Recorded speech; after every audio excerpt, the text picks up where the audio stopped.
might shine. The truth is the truth. Period. Fuck the bullshit. I trips out every time I come on here. I see bullshit because it ain't nothing but a bullshit ass game. I saw on here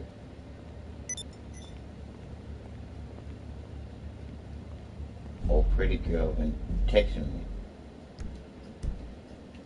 Tell pretty girl whenever he texts me, I'm gonna come and see what he texts me about.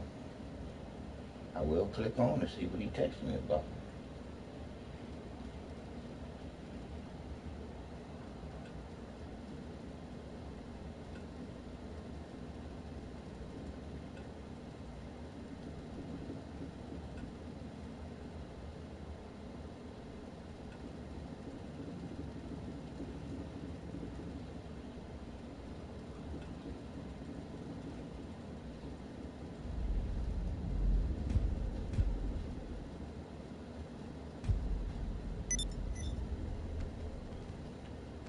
Like I said again, pretty girl. Why would you call yourself pretty boy? Somebody call you pretty boy. And that's different if you ain't no boxer. If somebody calling you pretty boy, and it's a man calling you pretty boy, mm, mm, mm. That's something to think about. I'm just saying, real is real, and real recognize bullshit. Pretty boy use some bullshit. Cause I told you, I always make you look stupid in this game. Because you're nothing but a little kid.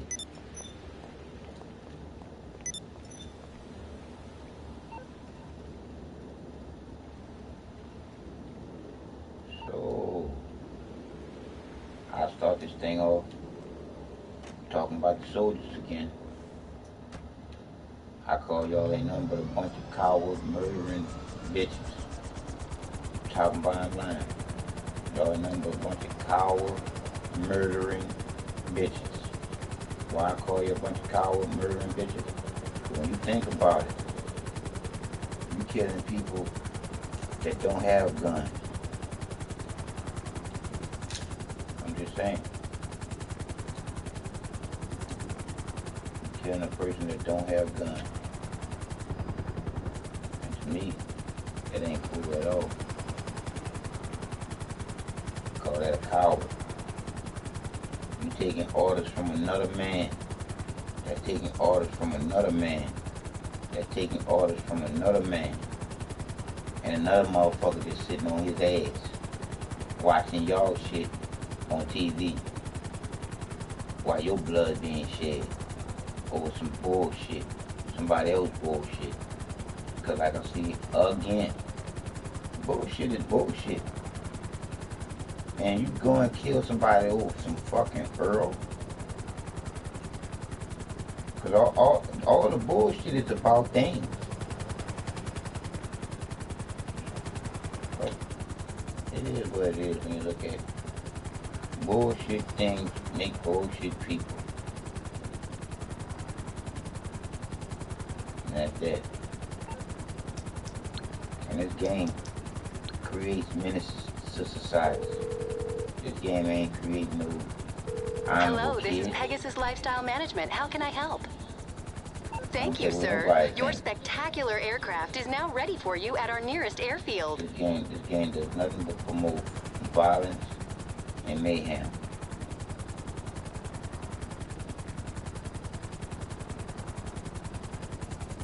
But I'll say again to you soldiers that's on this game, that's on any game, y'all ain't worth the motherfucking name, soldiers. Y'all ain't nothing but motherfucking sheep. Just like the rest of us. Y'all ain't nothing but sheeple. Sheeple with a gun. And y'all police. Oh, y'all ain't worth shit. But we need the good ones. We need Officer Friendly back. That's what we need. I know y'all remember Officer Friendly, some of y'all. That's what we need back. We need officer friendly back. Because the officers that we have today ain't friendly. Most of them come from Iraq. So I'm saying, it's time for loving people to refix this fucked up game. I'm just saying. So you realize that you're in a fucked up, already stacked deck game. You gotta realize who stacked the deck. And then you gotta realize what you're gonna do about it being a game.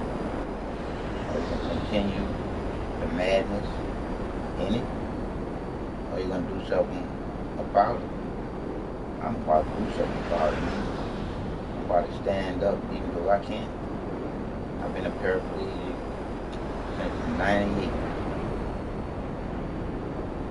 If I gotta stand up for something instead of falling for anything, I'm already halfway to the ground, so I don't have that far to fall. So therefore, I gotta stand up for what's right. Because too much wrong been done to me too far, too long. I'm just saying.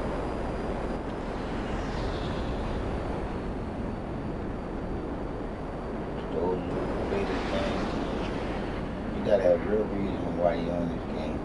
Because you gotta have a real reason why you do anything.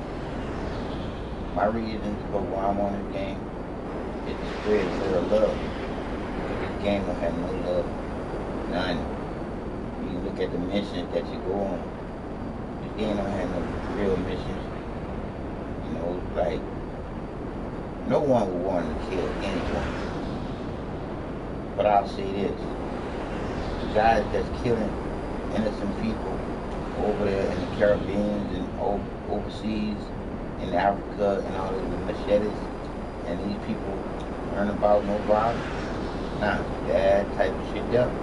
That type of shit. It's so supposed to be going stopping this shit. They ain't supposed to be going to stop some shit because somebody got some Earl. So we go kill people over there to take control of their Earl. Fuck that. That's some other grown up man bullshit. Y'all soldiers are just stupid in this shit. And I call you stupid because if you know that all the wars that you was ever in was false flag, all of them. It was not one war we went into and we needed to go into because some bullshit that was going on and we was going in to fix it. Every war we done been in was false flag by our government to go into the fucking war and kill innocent fucking people. Fuck all the bullshit. Tell the fucking truth. Now we got where the truth is gonna set you free. Because the truth is out there. Freely. You can get the truth on the internet every day if you want to see. There's a lot of people that don't want to see. You're so much full of bullshit and you don't want to see the truth. It is what it is. But a lot of y'all know that the truth gonna set you free to see that you ain't nothing but a bunch of bullshit. And that's a lot of y'all. Nothing but a bunch of bullshit. And you know you're a bunch of bullshit. That's why you duck the truth and you're living a lie. Because you know you're nothing but a bunch of lying bullshit. I say one thing that no one will never be able to say about me. And that's, I wish I never met him. Because I'm going to make sure that everybody that meet me gonna always think. I don't care what you think about. It's as long as you're thinking. That's what I want. That's what I want. I don't give a damn what you're thinking about as long as you're thinking. Because a lot of y'all motherfuckers ain't thinking. A lot of motherfuckers is going by repetition of what y'all was taught. Y'all was taught some fucked up shit. Y'all need to rethink in this shit. So y'all can know what y'all in. One way I show that boat. Oh, you shit in that career. But like I was saying once again, back to y'all sorry ass soldiers. I'm gonna weigh heavy on y'all for the rest of my life. Because y'all know that y'all in some army fucking fairy tale bullshit. But y'all are really taking real life. And then what the excuse is? A casualty to war. And no life is supposed to be no casualty just for it to be stolen. None. So there's no such thing as casualties of fucking war. You can just well say murdering of fucking people. There's no such thing as casualties of war. Especially if you don't have to have a fucking war. All these wars is over some bullshit. Somebody wanting some shit. Because all the shit that we got that people, y'all dumb soldiers are fighting for, there's a lot of people not having no shit. And nobody ain't fighting for them. Nah. How that shit sound? Y'all fighting for rich people to get more stuff. And the poor people are getting less nothing. So you tell me which one you should be fighting for. Assholes. Yep, I'm calling all y'all soldiers assholes. I'm not talking to you veterans. Y'all was assholes enough. And look how they doing y'all after what all y'all done been through. I'm like, come on soldiers, it's time for y'all to stop being brainwashed with this bullshit. Y'all getting a paycheck to do what? Put y'all life on the line for some bullshit. So you mean tell me money is worth jeopardizing your family and losing you, and then the army not taking care of your family like you would do? Man, come on. Y'all stupid. Y'all dumb and stupid. Cause like I said again, if all y'all sons and bitches were to realize all y'all governments are corrupt, man, we wouldn't even have to worry about no bullshit. Because we don't have to worry about no motherfucking army going to the fighting shit. And I told you, you don't see none of them old bitches doing shit. Them old bitches sit at home. Telling y'all young stupid motherfuckers what to do. All this fucking wrong. And you actually think that you're not going to have consequences and repercussions to what you're doing wrong? Man, you're going to be turmoiled in your own mind after you do wrong. Ask some of your veterans. Ask them. Some of them you can't ask because they killed themselves. Because they already know what they did to the defensive help of the people. They know this already. But a lot of y'all people just violent for no apparent reason but to be violent. Y'all just done it yourself. I hate stupid people. A lot of y'all. You're fooling yourself.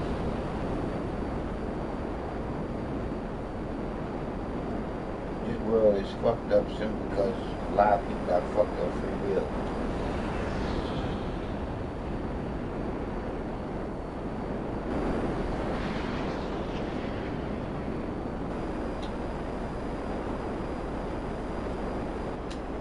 It's always been. I probably have nobody on it with me. I'm probably by myself.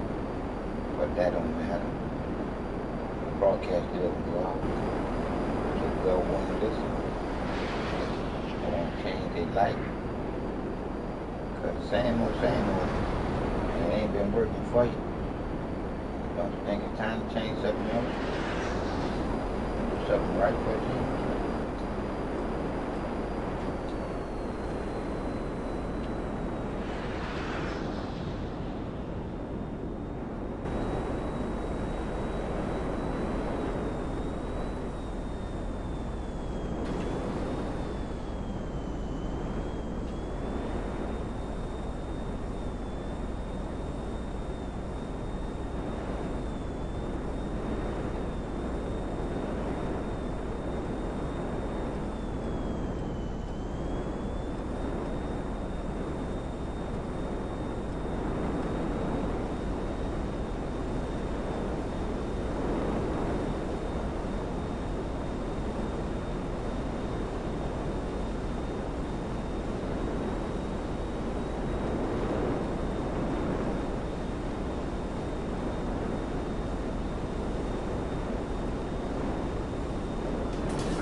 I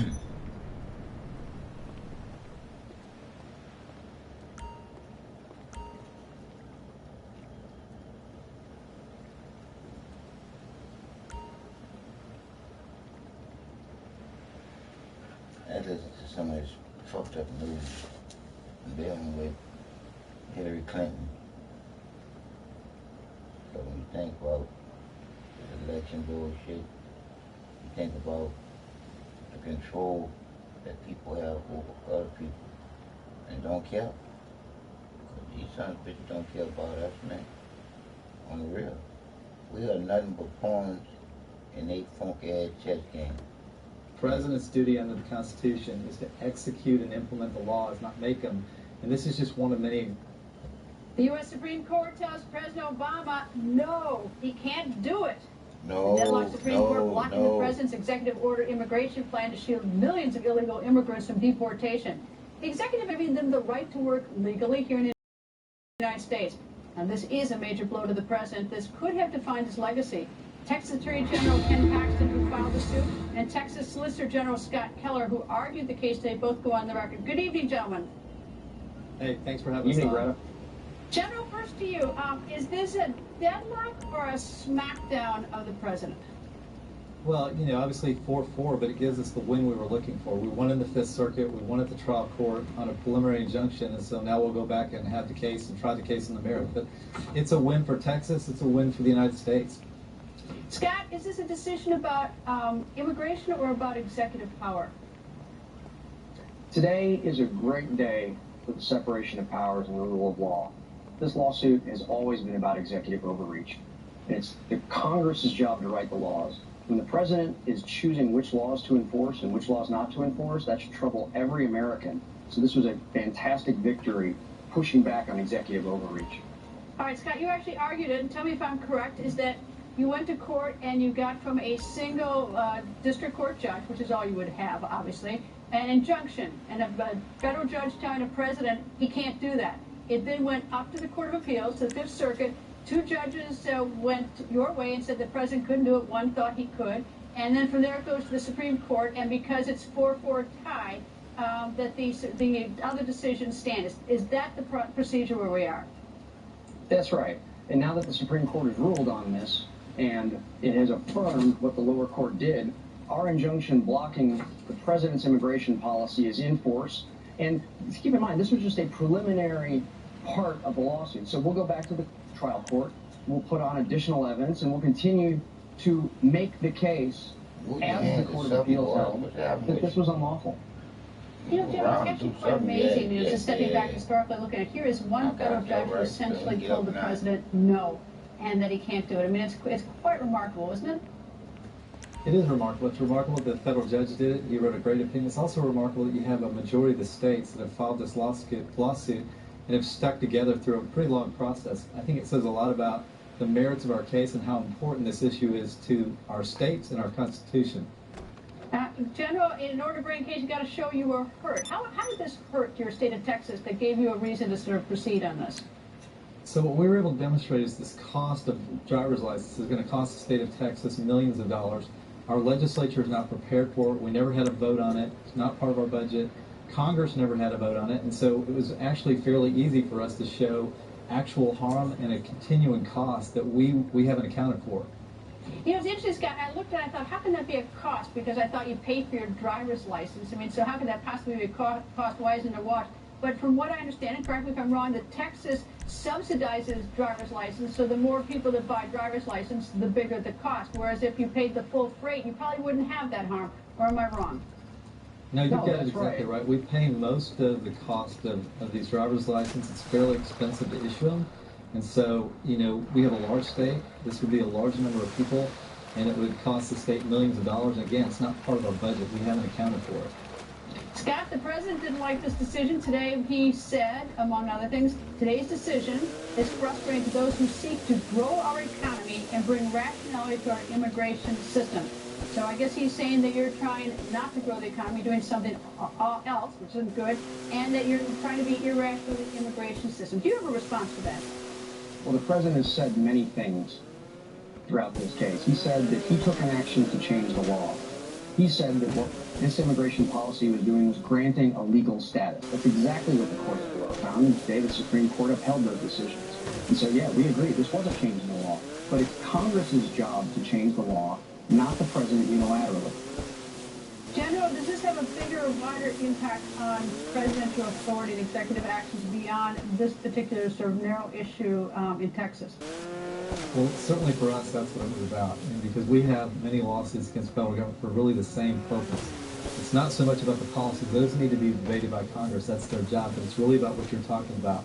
The president's duty under the Constitution is to execute and implement the laws, not make them. And this is just one of many examples, whether you're talking about the EPA or the other lawsuits we have. This is exactly what we're trying to stop. And it's not just because it's President Obama. We don't want a Republican president doing this as well, and we think the message needs to be sent. General, thank you, Scott. Thank you both. And today's Supreme Court ruling is a major blow to President Obama's legacy. Both sides of the political aisle coming out strong after the court's decision. Today, the Supreme Court was unable to reach a decision. I want to say a word about the Supreme Court ruling that we just got that halts the president's executive agency. Today's decision is frustrating to those who seek to grow our economy and bring a rationality to our immigration system. This is a win for the Constitution. Republicans in Congress currently are willfully preventing the Supreme Court from being fully staffed and functioning as our founders intended. It's a win for Congress, and it's a win in our fight to restore the separation of powers. This is an election year. During election years, politicians tend to use the immigration issue to scare people. Presidents don't write laws, Congress writes laws. It's fundamental to our system of checks and balances. Well, I'm sure this isn't going to surprise you, but the 2016 candidates, they aren't keeping quiet about this. Donald Trump tweeting, the Supreme Court has kept us safe from executive amnesty for now, but Hillary has pledged to expand it, taking jobs from Hispanic and African-American workers. And Secretary Hillary Clinton, she's also took to Twitter today. She tweeted, this heartbreaking SCOTUS immigration ruling could tear apart 5 million families facing deportation. We must do better. The on-the-record political panelists here, USA Today's senior political reporter Heidi Presbella and Fortune Magazine's Nina Easton. Nina, is this a major blow to the president's legacy? And I hate that word because I think legacy was another way for a president to say all about me.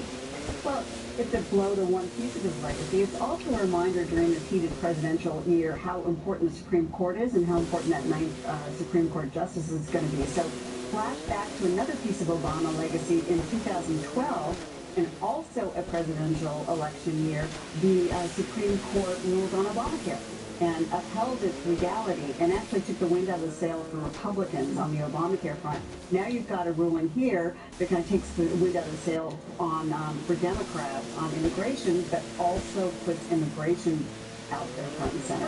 The big issue, though, and Heidi, one we've never really been able to come to terms with completely, there's no bright line, is how much power does the president have? And, you know, the Supreme Court now, by a split, has said that the president just went too far. A trial court judge said the president went too far. I knew that was a woman's vote.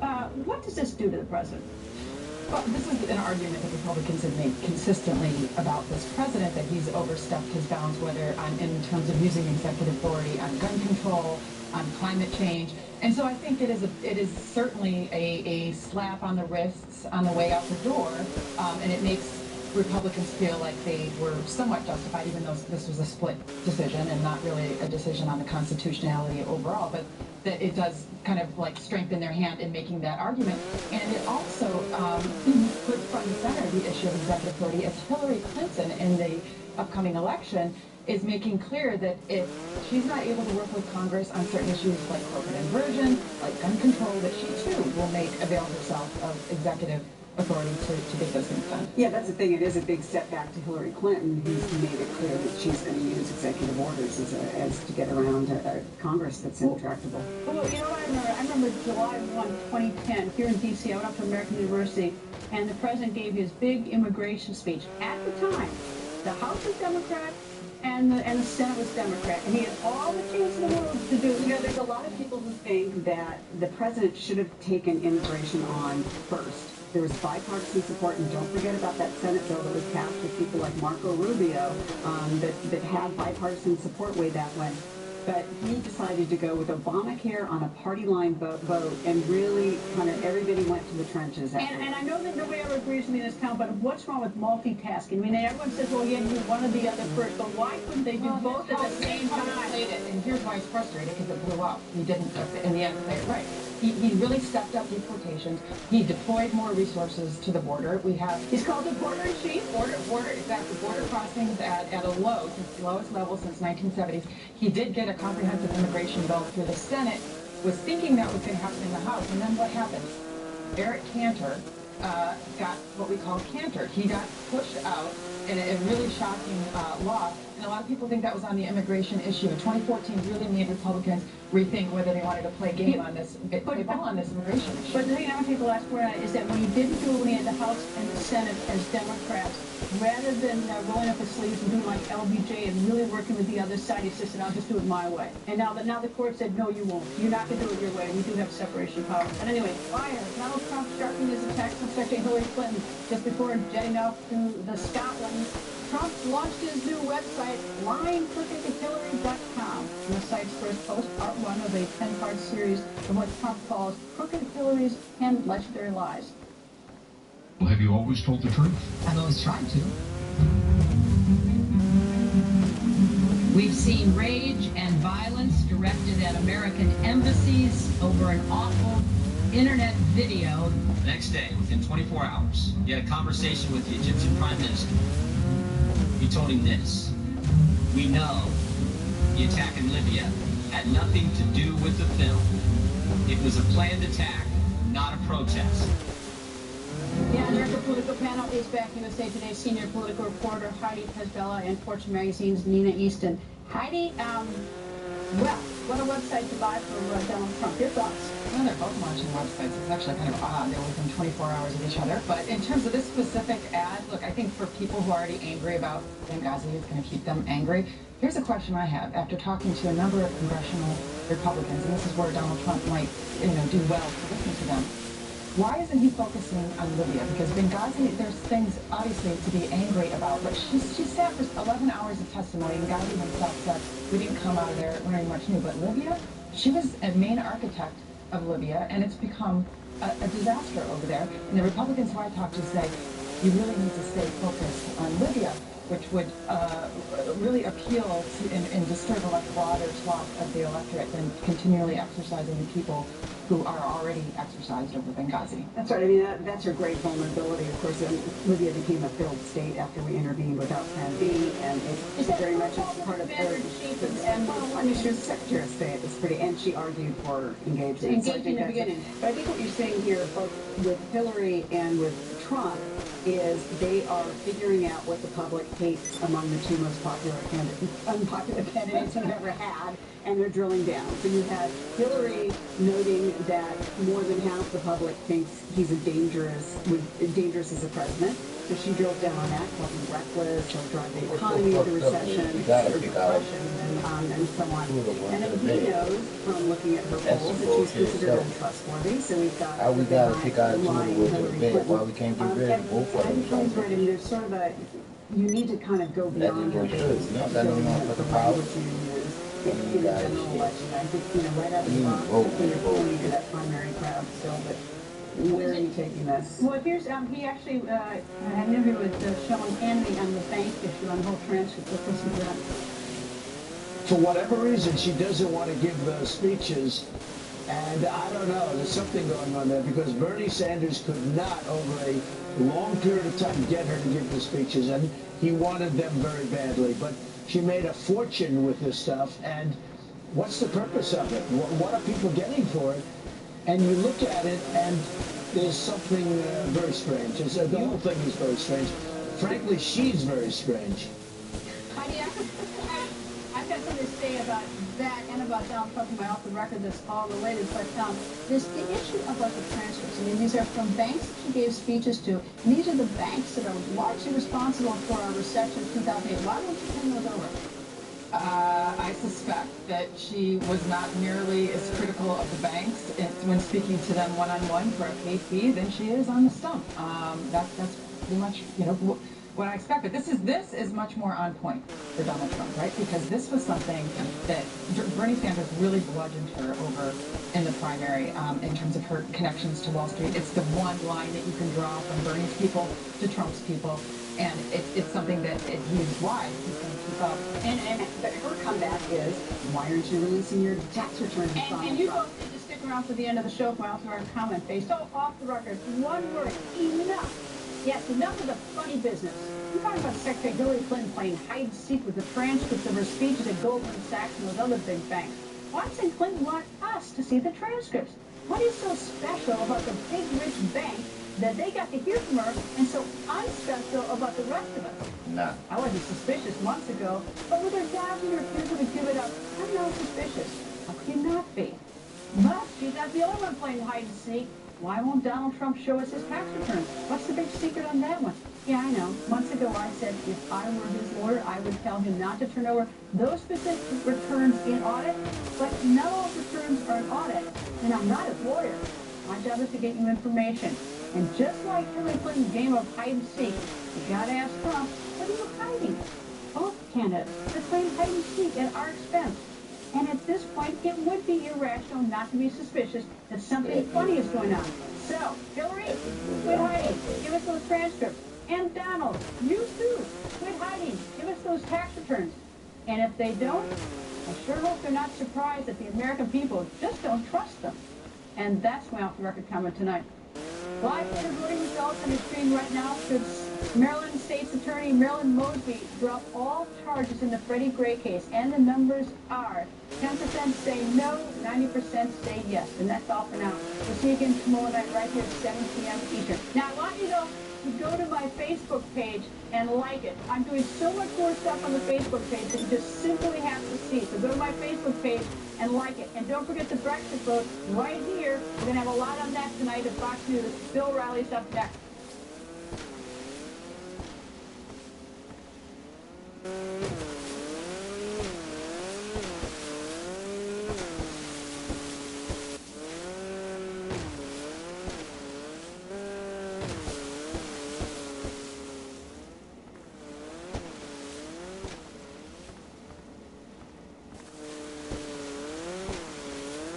Absolutely. You think I'll be happy with that? Good question.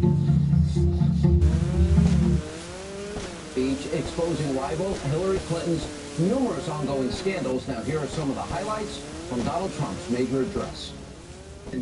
May be the most corrupt person ever to seek the presidency of the United States. She ran the State Department like her own personal hedge fund, doing favors for oppressive regimes, and many others, and really many, many others, in exchange for cash, pure and simple, folks. Hillary Clinton, and as you know, most people know, she's a world-class liar. She believes she's entitled to the office. Her campaign slogan is, I'm with her. You know what my response is to that? I'm with you, the American people. Joining us now is 2016 presumptive Republican nominee Donald Trump. Mr. Trump, welcome back. Good to see you. Thank you very much, John. Hard-hitting speech, personal hedge fund, maybe the most corrupt person ever to seek the office of the presidency, world-class liar. You went case and point by point. The reaction has been very positive among those that say finally a Republican candidate is willing to say this about the Clintons. What's the feedback you've gotten? Well, we've had great reviews. It's been amazing, actually. I've done a lot of speeches, and I've gotten some very good reviews. But this one got really great reviews. People liked it. I think they liked the tone. They liked a lot of things about it. They liked what I said, and I know it's true. Although CNN, as you know, you probably saw, they got caught trying to say that a couple of the points weren't correct, but it turned out that they were very correct. In fact, more correct than I even knew. So that was pretty embarrassing for CNN right now. They have egg in their face, but you people covered it very accurately. Yeah, you know, you did also, we've talked a lot about immigration and the refugee crisis. You were even correct in saying Hillary Clinton wants a 550% increase in the number of refugees coming into the country. The list has now gotten longer. Our CIA director, our FBI director, our assistant FBI director, our former envoy to defeat ISIS, our national director of intelligence, our Homeland Security, House Homeland Security chairman have all said ISIS will literally infiltrate that population. We saw it in Paris and we saw it in Belgium. Why is Hillary willing to gamble with the lives of the American people? And do you think this will be at the forefront of voters' minds in November? Well, number one, it's a question you have to ask her why somebody would do this. It's the Trojan horse, and frankly, these people are coming in, and some of them are bad. We have no idea where they come from, who they are. They're not properly vetted. You know, a lot of the people that are on your show and a lot of other shows and a lot of newspapers, I'm reading all over the place, and you really can't vet them. I mean, they don't know anything about them. They have no paperwork in some cases, and they're pouring into the country. We have no idea. So, you see what happened last weekend, how disastrous that was, and you see in Orlando, and you see what's going on, and that was one person. We have thousands of people coming in, and boy, I'll tell you what, we're being set up for something that's not going to be good. It's not going to end well, that I can tell you. Well, I don't think it's going to end well, and the people that are allowing this to happen, in the end, if somebody's killed, I would argue would have blood on their hands, because they're not listening to our intelligence officials. You clearly are. I want to ask you about this. All this money, you mentioned $153 million given speeches to lobbyists, CEOs, foreign governments. By the way, over 1,000 foreign donations to the Clinton Foundation and elsewhere. Here's my question. When she gives a speech to a Wall Street firm or a big bank or financial institution, insurance company, or a foreign government, do you think she's compromised at that point? She's compromised, and in fact, she's totally compromised, and I can imagine what the speeches say, but for some reason, you know, Bernie Sanders has been trying to get these speeches now for 6 months. He can't get them, and she, for some reason, won't let them out. I don't know what's in these speeches that can be so bad, but she won't let them out. We'll probably shame her into letting her out, just like, you know, when I was hitting her on radical Islamic terror and talking about the term radical Islam, she said, all of a sudden, I guess you saw 2 or 3 weeks ago, I will mention it, I will mention it. I don't think she's mentioned it yet, but she will. We shamed her into that. I think we'll probably shame her into giving whatever she said, but for whatever reason, she doesn't want to give those speeches. And I don't know, there's something going on there, because Bernie Sanders could not, over a long period of time, get her to give the speeches, and he wanted them very badly. But she made a fortune with this stuff, and what's the purpose of it? What are people getting for it? And you look at it, and there's something very strange. The whole thing is very strange. Frankly, she's very strange. Okay, and I don't disagree with you, but let me ask you this question. One of the things that came out this week by the Media Research Center is they actually compared the media coverage of both you and Hillary Clinton. There's tremendous bias that they've been able to document. One of the things you brought up in your speech, you said, her decisions have spread death, destruction, and terrorism everywhere she touched. And then you pointed out, since 2009, since she was sworn in, it's a very different world. And you talked about Libya, you talked about Iran, right. You talked about Iraq, you talked about pretty much every corner of the world, the Russian reset, China. Can you point to a single instance where you would say she is successful? Is there anything that you could point to? No. Well, they say Osama bin Laden, but if you were sitting there, or if a 10-year-old was sitting in the chair, frankly, and they said, we have a chance to get him, you know, the military did a good job, and they went in there and they got him. You know, I mean, that's about the only thing they can talk about, and frankly, anybody would have made the same decision. Who wouldn't have made the decision? They walk in, they say they have them. Now, the question is, do you bomb them out, or do you go in and get them? I guess the third is leave them alone, so nobody's going to say that. So it's a question of one or the two. So I think it's, you know, look, I guess give them credit for that, but I can't give them much, because I think anybody sitting in that position would have said it, and maybe you would have had him a long time ago. You know, he was in Pakistan. We give tremendous amounts of money to Pakistan. Why is he in Pakistan? They certainly knew about it. Why aren't they telling us about the fact that he's been there probably for many years? Why don't they tell us? So, you know, you could say, why didn't we get him a long time ago?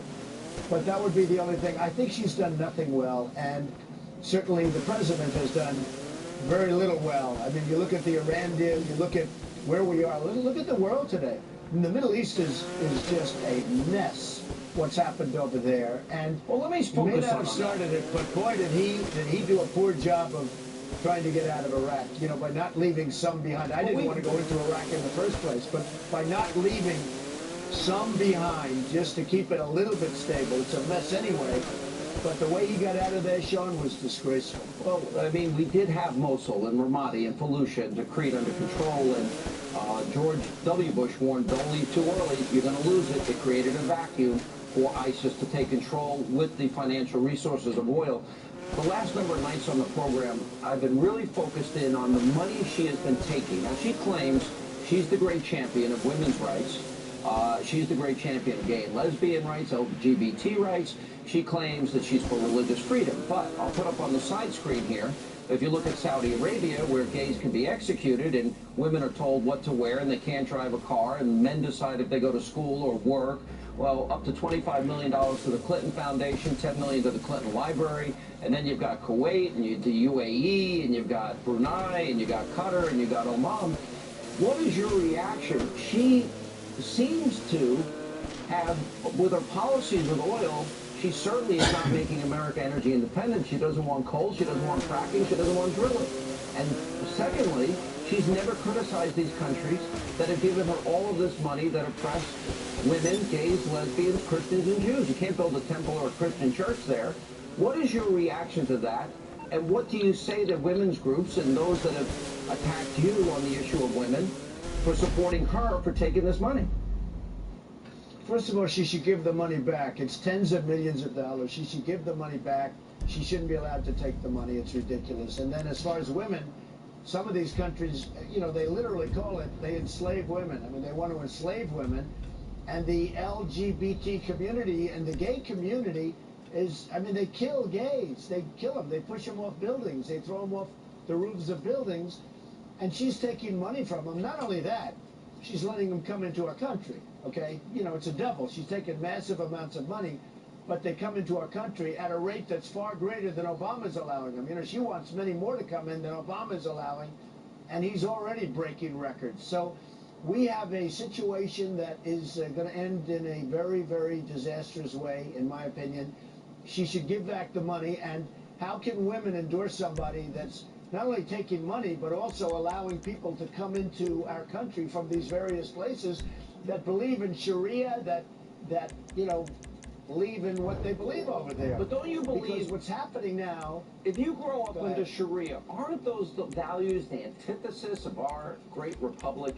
In other words, if you grow up thinking you could tell women how to dress and that they can't drive a car, you know, how do we ascertain, is it even possible to ascertain whether or not you come here because you want freedom and you want to leave oppression, or do you want to come here and proselytize and indoctrinate and create a theocracy here? How do you ever ascertain that? Well, I said in my speech yesterday, we want to take people into this country, and we do. I want people to come in. I want people to come in tremendous waves, but they have to come in legally. But they have to love our country. They have to...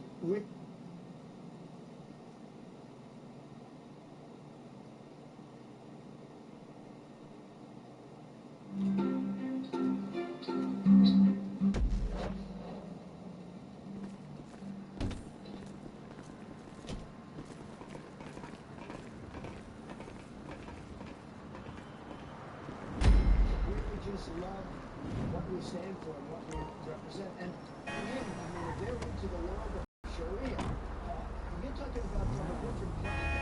Now, the way they feel about women, the way they feel about gays. Okay, we got two teams. Split up and hit your objectives. I'm setting up a healthy atmosphere of competitiveness. Here's that.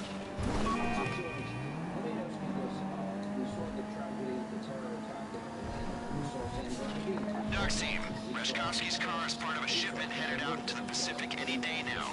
These guys are professional thieves with money at stake, so don't expect a walk in Mirror Park.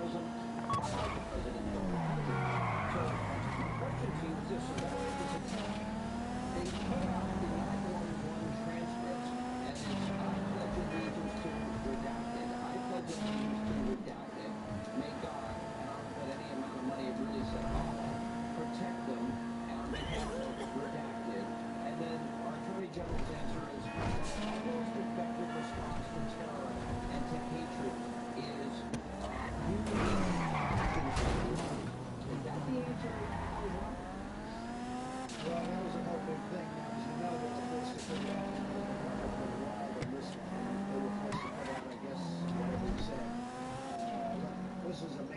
this is somebody that comes from a different platform as far as we're concerned. It's a shame there wasn't somebody in there with guards or somebody. Looks like you're almost at the cargo ship. Get on board, climb the stack, and access the container with the car in it. Then bring the car to my people and we'll get it out of the country. The car's a late 50s Lampadati Casco. Reshkovsky says it's a classic. I call it leverage. You're going to think it's a pain in the ass.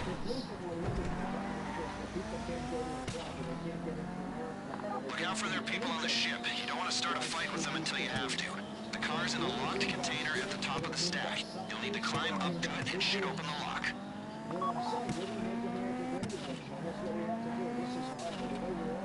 is a worldwide problem that's being unleashed by weak leadership. Let's stay right here. We'll have more with Mr. Trump right after the break. And then Hillary Clinton should be pretty rattled after Donald Trump's speech yesterday. Peter Johnson Jr., Judge Jeanine Pirro, they're here tonight with reaction. And also tonight.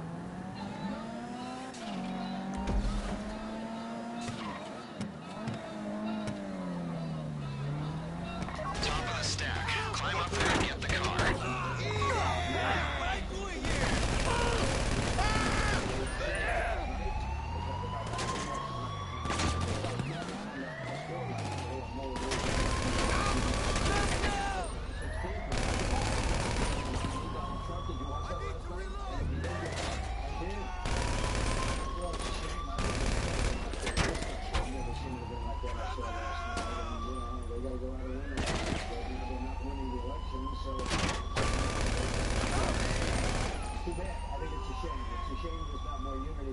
And you remember, I remember, not so long ago, a little bit at least, right? And in some cases a lot. And take as an example, President Reagan. They got along and they could get things done. Today it's not that way, but that's a shame. We'll force Supreme Court decision. The defining issue for you, which is immigration, upholds the Washington ruling that the president acted illegally, unconstitutionally, with executive order, something he himself said he didn't have the authority to do. He said it some 20-some times. It also was part of the speech yesterday. He talked about a letter from a mother of a slain policeman. It's a pictures of this guy. You have criticized when you first, and this is just one, this is on immigration, and this was really, I mean, he had an open door policy. What the first do whatever you want, stay and enjoy your life. Our country's in trouble. This is costing us a fortune. The whole immigration mess is costing us a fortune as a country. And we want to be good to people. And we want people to come into our country legally, not just walk across and they're here and welcome to the United States. We can't do that. So we are looking to very shortly because of the budgets that were passed. We can't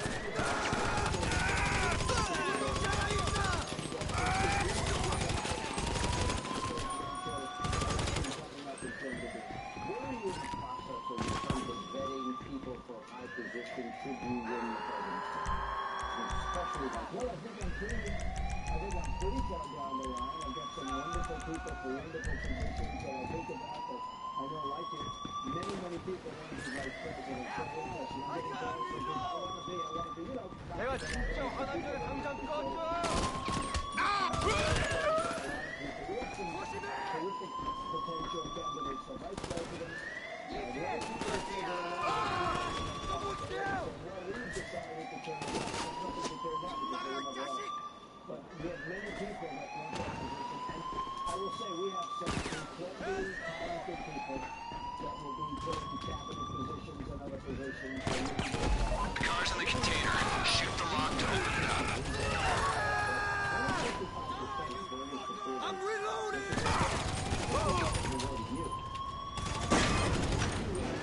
You can look at the national polls who are blue in the face, but it's really going to come down to, and right now the polls have you very even in Florida, Ohio, and Pennsylvania. But it also means North Carolina, Virginia, maybe a state like New Jersey, maybe Michigan, maybe Wisconsin. You got it. Once you're sure they're not following, bring it in. Okay, now bring the car to my driver. Should be obvious, but we need this car in good shape to get to Reshkovsky. It's meant to be priceless, and our man's imminent place on the FIB most wanted list is going to make him ineligible to make insurance claims. You understand? Look after it. it. What you doing, man?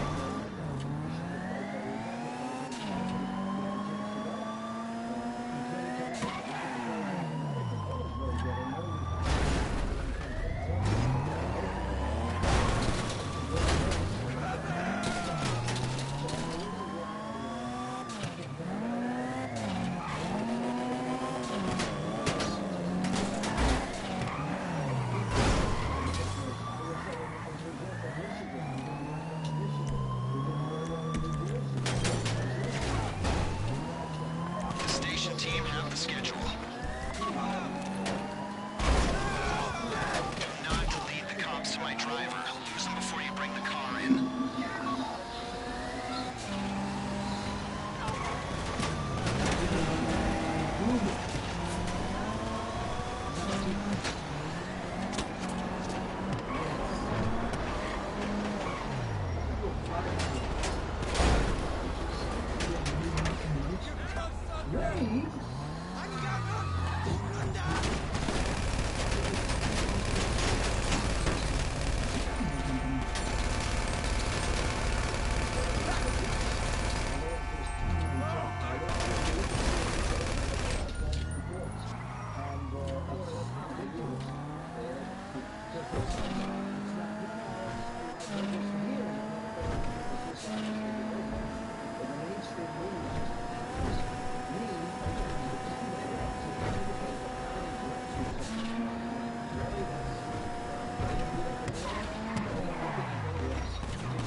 drinks and downloading soft rock classics for a 40-hour drive to Central America. And she'd really appreciate it if you hurried up and sent her on her way.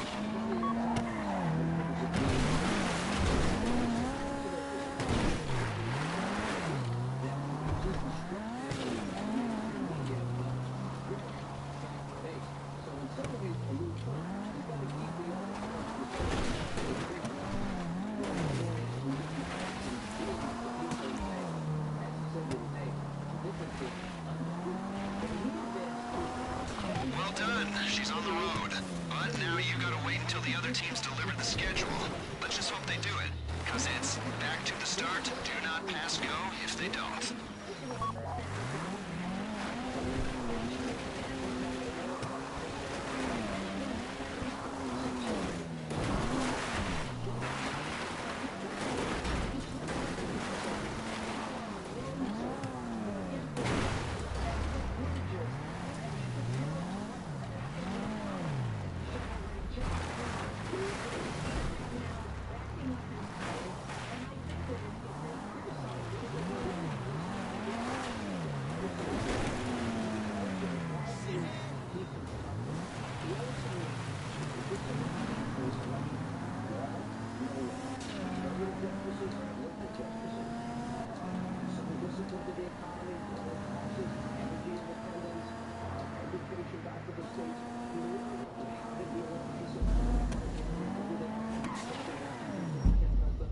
There's so much, and it's going to require another pivot.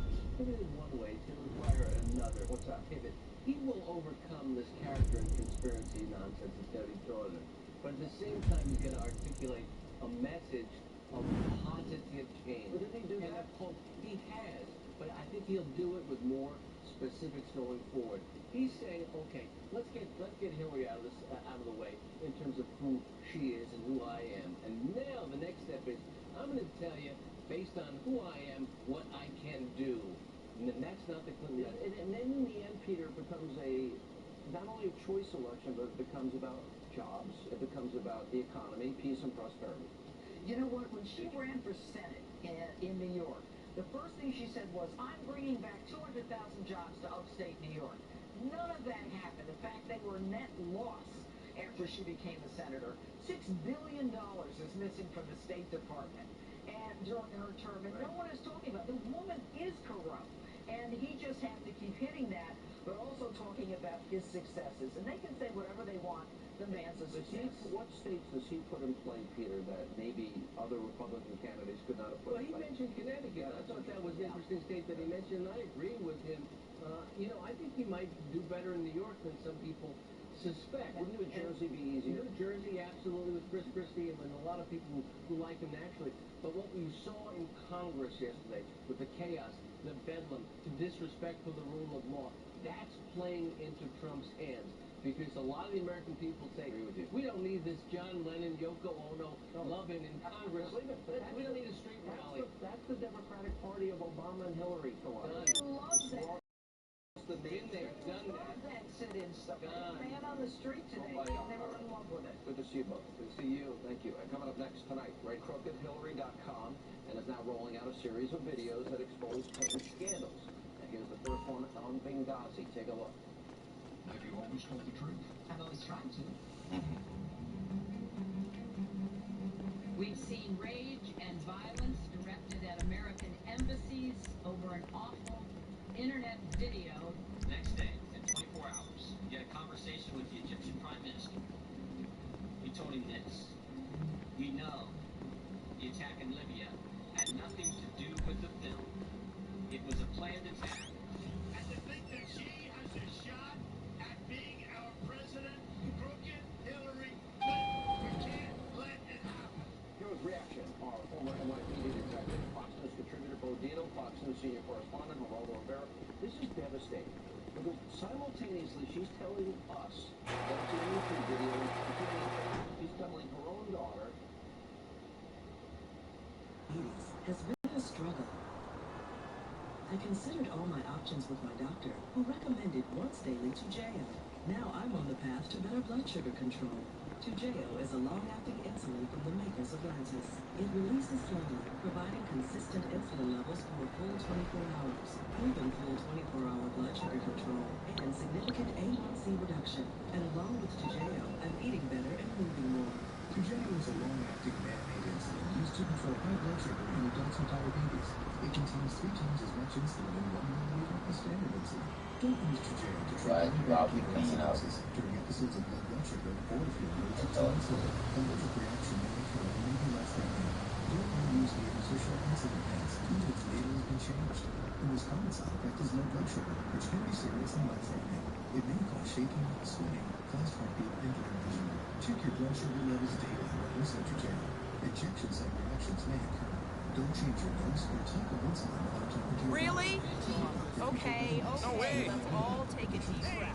Jason! Gel in combination with TZDs, thiazolidine diodes, may cause serious side effects like heart failure that can lead to death, even if you've never had heart failure before.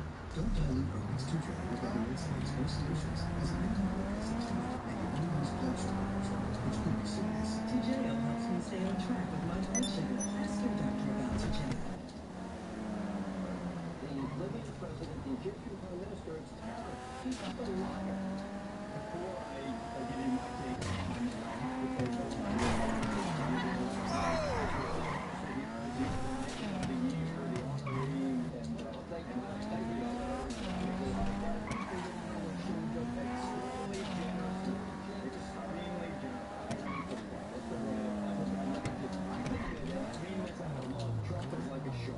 he's got to keep moving or he sinks. What happened with that speech is he was moving at his best because he was taking the attention off himself, and he had a terrible couple of weeks leading up to yesterday, and he put it on Hillary Clinton. Now, you can quibble with the substance of that Benghazi ad, but not with the substance. The substance is accurate. Well, the substance may be, but I, as you know, prefer an attack rather on the fact that she lost the Middle East to the West. It ain't the size of the gun in the fight, it's the size of the... you know what, fuck that, it's the size of the gun. Uprooting Gaddafi and being in support of the invasion of Iraq in 2003. I prefer the big picture, but clearly there is vulnerability on Benghazi. But my point is that the tactic of attacking Hillary is the only way Donald wins the White House. You know, and again, there's another part of the ad there that we didn't see. The other part was when she's speaking to the family of one of the loved ones who died in Benghazi. She's walking right to their face. One thing with this also with Libya is that now is the heart of ISIS right now. And the things that she did, every turn she did was wrong. Even what happened with the Russian. The Russian got stronger because of things that she did. But the bottom line is, it's for people to watch all the facts. You don't like Donald Trump. One thing about Donald Trump is he'll say a lot of things, but you've got to listen to what he's got to say, because he's very successful in a lot of things. But that speech when he said her decisions have spread death, destruction, terrorism everywhere she touched, and then he laid it out. Libya, supporting the Muslim Brotherhood, Iraq, Iran, Syria. Every aspect. I talked to him on Tuesday night. I was with him at Lasert Tuesday night, and we had a little talk, a little fast talk together. He said, wait till tomorrow morning, Bo, listen to my speech. And I tell you what, the best speech he's done since he ran for president. I think if he kept this speech, and I got a copy right here, as his narrative, and maybe just fine-tuned a few things, especially his positive agenda and solutions. And also you got to clear up also the thing with Mexico. You've got to let Mexicans understand. Now you're about to set them off. Here we go. Here we go. Amen. You asked me last night, when am I going to come out for Donald? When am I going to come out for Donald? I think you ask me almost every time we're together, and we're together a lot. Actually, my wife said that she likes our bromance, the three of us, and the tall tales we tell. But my point is that he has to stay on the attack on Hillary, and on these other issues, it is unnecessary, and I think he's already started to modify his position on the Muslim ban. At my suggestion, it's not the religion that's being banned, it's the region. That liberalization coming out of you. Wait, Geraldo. It's Sharia that should be banned. Wait a second. It's very simple. When you say something what he said, we should ban everybody until we know who the hell is coming into the region. That's my point. You can have terrorists coming from Paris. I'm saying ban everybody until we know. Well, you know, say it different ways here. If you grow up in the Sharia, it's contrary to our democratic republic values. Now what happened in the United States Supreme Court today? The United States Supreme Court refused to reverse the Fifth Circuit's decision saying that President Obama exceeded his executive authority on immigration. Now's the time for Trump to say, as president, I will be humane, I will be compassionate, and of course I didn't mean... You don't know Donald Trump that well. He has to. Donald Trump, he loses. He's like this president. When did you ever hear Obama say, I'm sorry, or I said something wrong? He doesn't have to apologize, he has to modify... You know what I think we need to do? I'll tell you what we're going to do. you'll be pure and a loser. Somebody last night suggested that Bo and I go on tour, the BS tour. You know, maybe we'll call it the BSG tour. I'm thinking we got to take this on the road. A lot of listeners don't know the way you golf. You got a dirty ball. Okay, you're the only person that gets a 12 on a par 3 and says, put me down for a 5. On a par 3. Put me down for a 5. And when you hit the ball into the flag, you go within the cabbage patch. We would like, ladies and gentlemen, to invite you to sit with us as we have a... When we come back, this is next on Hannity. Positively on the dignity and the decorum of this institution to which we all belong. Radical Islam! Kill people! No fly, no gun! No fly, no bus! No fly, no bus! No fly, no gun! All right, that was the Occupy Wall Street House Democrats creating chaos on the House floor last night. Joining us now is the man you just saw, Texas Congressman Louis Gohmert.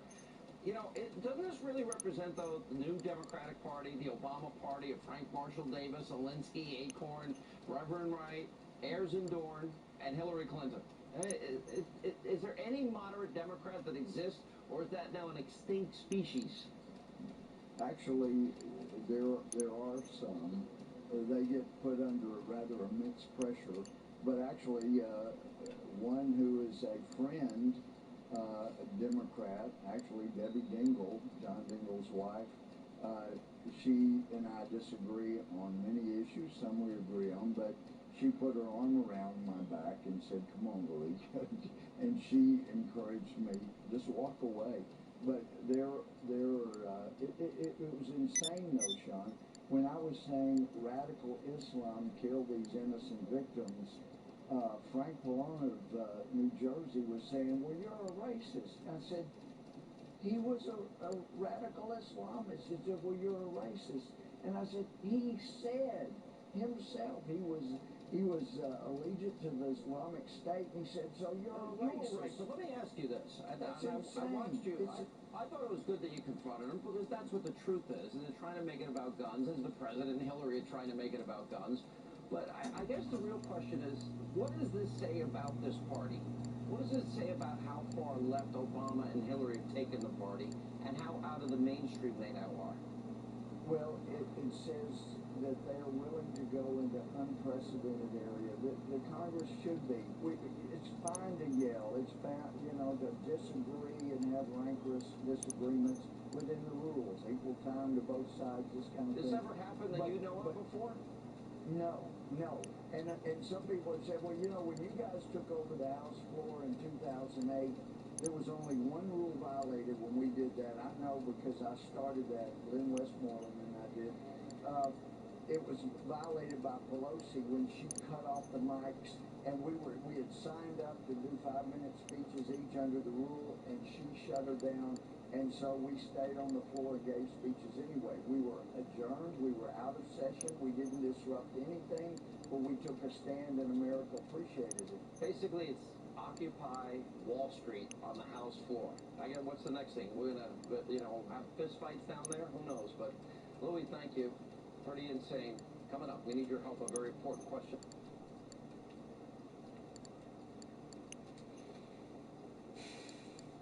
The number of pawns in someone else's chess game. And I see that straight up bullshit.